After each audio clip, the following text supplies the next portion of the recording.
कृष्णाय वासुदेवाय हरये परमात्मने. Suatu saat saya didatangi oleh SP, oleh beliaunya. Udah ngobrol. Nah, tidak lama setelah itu saya ngobrol beneran itu tanggal 2 April, 3 April, 4 April. Itu membicarakan tentang misi hidup saya. Iku ngene. Saya nggak bisa, masa saya mengerjakan kayak gitu? Ya nggak mungkin lah. Iya.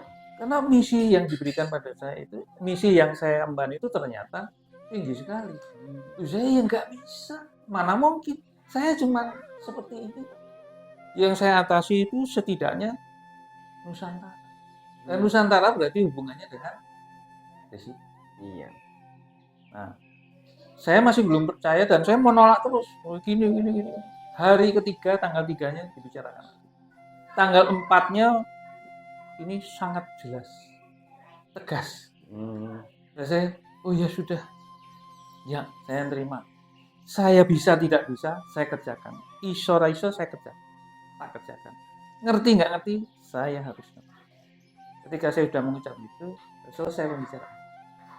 Saya memikirkan selama 3 hari. Waduh, ini jelas aku tidak mungkin. Nah, karena saya masih merasa tidak mungkin, lalu bagaimana nih caranya memulai? Saya temui lagi beliau.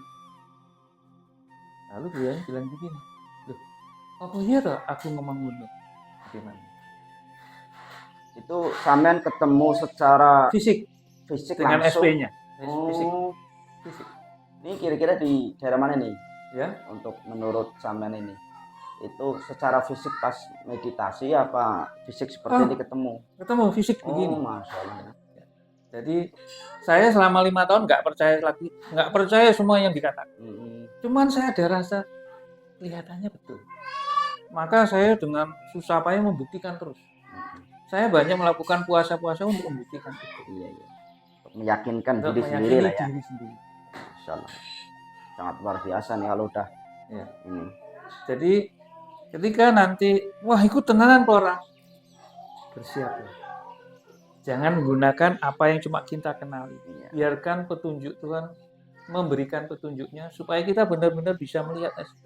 Iya, itu memang tidak bisa untuk dipaksa untuk percaya itu kan memang sebagaimana sampean itu kan perlu pembuktian yang bisa meyakinkan lah ya.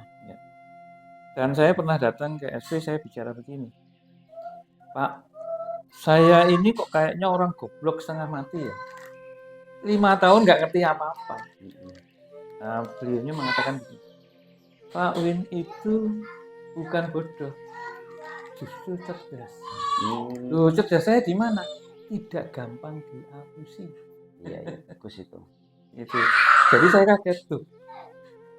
Kok saya punya sifat gini gimana Pak? Ya mergo Pak Win itu jujur terhadap dirinya. Apa iya aku jujur? Nah itu juga saya juga nggak ngerti itu yang disampaikan oleh SP. Nah terus suatu ketika bilang, ya sudah Pak Win lanjutkan. Pak Win baru ini bibit itu baru pecah. Jadi baru memecah apa itu namanya tanahnya. Nah mulai saat ini Pak Win akan keluar akar dan akar itu akan semakin baik. Nah, saya juga merasakan. Kenapa ya saya sekarang kok bisa menjelaskan salah satunya ini? Padahal dulu itu saya juga ngerti, tapi nggak bisa bicara. Nah, sebabnya apa? Nah, karena apa? Wahyu dan Jamus yang diutarakan itu, saya tidak bisa memahami. Iya, di situ ngerti, begitu keluar rumahnya. Hilang lagi. Tapi mengerti tetap. Iya. Tapi kalau bicara nggak bisa. Jadi secara fisik ada kata-kata begini kalau untuk menemui SP ya, keberadaannya atau Iya. ada yang dikatakan Klaten itu puseri jagat. Nah, Klaten itu di mana yang menjadi puseri jagat? Kalau orang-orang secara umum yang punya pengetahuan Jawa itu ya Gunung Merapi. Nah, aslinya itu yang mana? Itu kan Sanemon. Sanepo ya. Aslinya seperti halimun. Itu sanepo. Halimun itu hal ilmu. Contohnya itu seperti Iya, itu. iya. Nah, apa yang ada di dalam Merapi itu, Gunung Merapi itu bukan gunungnya, tapi itu hubungannya dengan gunung. Jadi pengetahuan. Jadi kalau gunung sampai mengeluarkan lahar itu sebenarnya itu ada ilmunya di sana. Saneponya dibuat begitu. Iya. Nah, kemudian di Klatennya di mana? Banyak yang dari luar negeri itu datang ke sana. Dan mereka semuanya tidak bisa melihat walaupun ilmunya tinggi-tinggi. Tidak bisa melihat. Tapi dia tahu di sini cahaya. Dia tahu di sini. Sebetulnya yang dibawa itu kan harta karunnya manusia. Iya. Harta karunnya manusia itu ada yang lahir dan batin. Dan yang paling dasar nanti di batin. Di batinnya ya. Jadi kalau dikatakan Nusantara atau negeri kita ini, Jawa ini sangat kaya, amat sangat. Dan nanti membuktikannya bisa, dan ilmu ini akan menguasai ilmu-ilmu barat. Nah, contoh AI, Wamendikti, yaitu Wakil Menteri Pendidikan Tinggi. Iya. Itu membahas tentang AI. Ketika saya dengar, justru yang penting tidak dibicarakan. Nah, yang penting apa? Kenapa saya bisa? Karena saya tahu ilmu dasar. Ilmu dasarnya itu justru akan menguasai AI. Tapi kalau kita sendiri juga nggak ngerti AI, bagaimana menguasai? Contoh, ini kan rokok sampurna. Tapi kalau kita ngerokoknya itu dibukain terus digulung gitu kan nggak pas. Walaupun boleh, Iya. tidak salah. Tapi maksud daripada rokok dibuat begini adalah untuk dirokok. Nah, ketika saya memahami itu, lalu saya berkata sama teman-teman saya, yuk kita kuasai Google di Indonesia.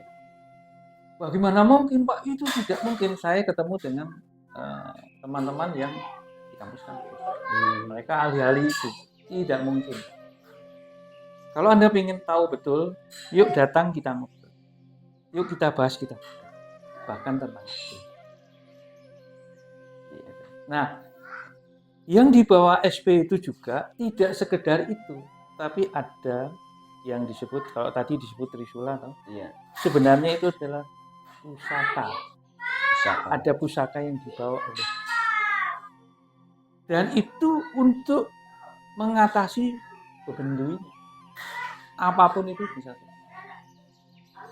Nah, ketika saya sudah ketemu SP ini, dan saya tidak tahu waktu itu bahwa beliau adalah SP-nya. Nah, ketika saya bersama beliaunya itu, saya membuat sebuah program. Nah, sebuah program itu saya juga kenal orang yang ahli di bidang trifalak, yaitu ilmu Islam yang mengenai sistem pemerintahan. Iya. Yaitu kebangsaan yang ada di Indonesia ini. Itu secara tidak saya sadari, saya mengerti ilmunya tanpa perlu saya belajar. Nah, ceritanya adalah ini. Saya diminta oleh beliaunya, yang ahli dari kebangsaan ini, ilmunya trifalak itu. Saya diminta, Pak Win, tolong programnya Pak Win digambar dalam sebuah prosedur. Sistemnya itu. Iya. Ketika itu saya buat.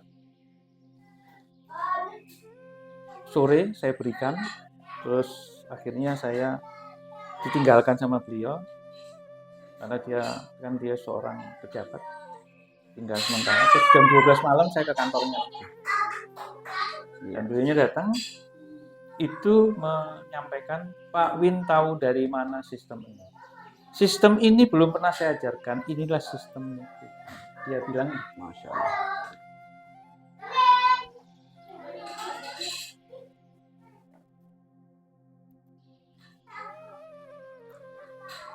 Ini yang saya sampaikan bisa panjang. Gitu. Ya.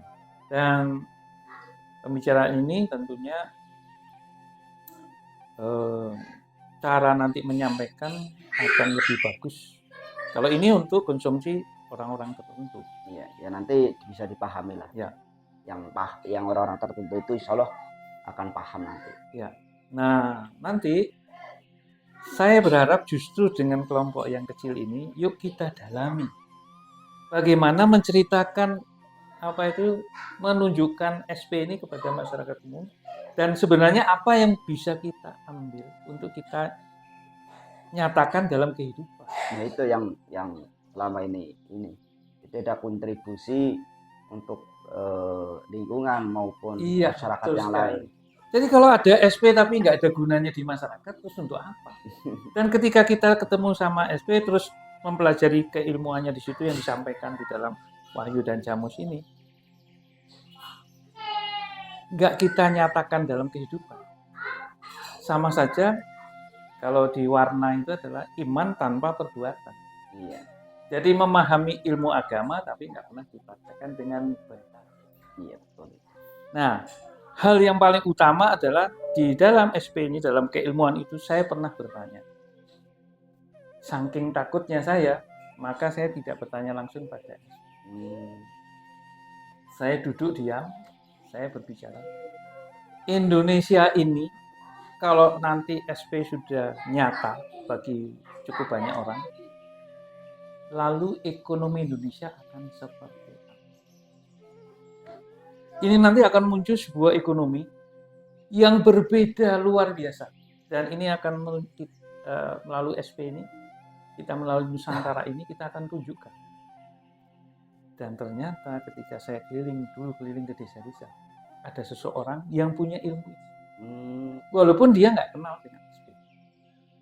Tapi ilmu ini dia bukan dapat dari SP, tapi dari Rasul dalam pencarian dia. Yang terjadi apa? Dia sampai dipanggil UNESCO. Panggilan dibiayai semuanya. Dan mereka minta tolong diceritakan. Dia menamakannya adalah ekonomi sosial. Ekonomi sosial itu apa? Sederhananya begini. Kalau kita punya bisnis, ya, tidak boleh mengambil profitnya, keuntungannya, sebelum ada kejelasan tentang manfaat. Dan manfaat itu bukan manfaat sekedar ekonomi, tapi kemanfaatan asli. Karena setiap kali kita punya bisnis, hasilnya adalah profit. Artinya kita dalam kehidupan kita berakhir di mana? Kita bukan berakhir untuk menjadi sukses di dunia, tapi kita sukses di akhirat, di dunia dan akhirat. Nah itu bentuknya seperti apa? Nah apa yang diberikan oleh SP itu dijabarkan semua. Nanti kita juga akan tahu, kan ada pertanyaan paling penting. Jawa itu kan punya aturan hidup. Lah itu sumbernya dari mula bukone iki.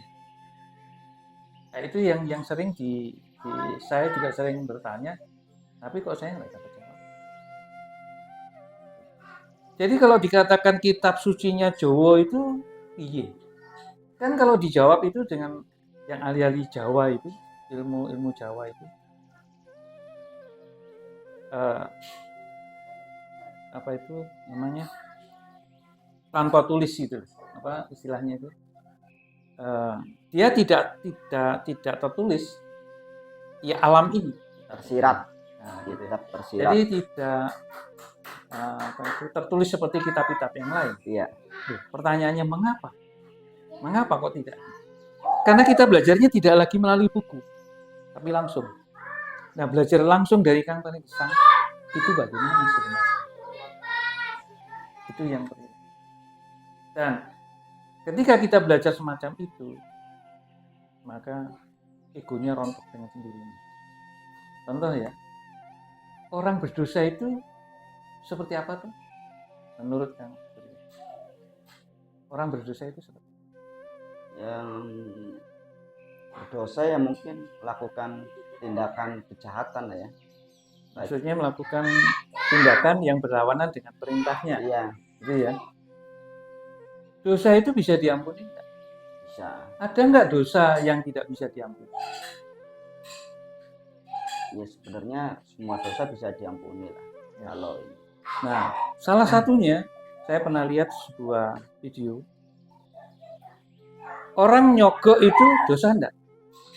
Korupsi Menurut lah. kalau ini saya coba secara Islam, secara hukum Islam. Orang nyogok itu dosa enggak? Dosa. Dosa. Ya, Orang yang disogok dosa enggak? dosa. Saya melihat di Google itu tidak dosa. Kan pikiran gila itu. Iya, Tapi keterangan berikutnya adalah, tapi itu masuk neraka. Tidak dosa tapi langsung masuk neraka. berarti nggak diampuni dosanya. Artinya sebuah dosa yang tidak bisa diampuni. Iya, Nah, gitu.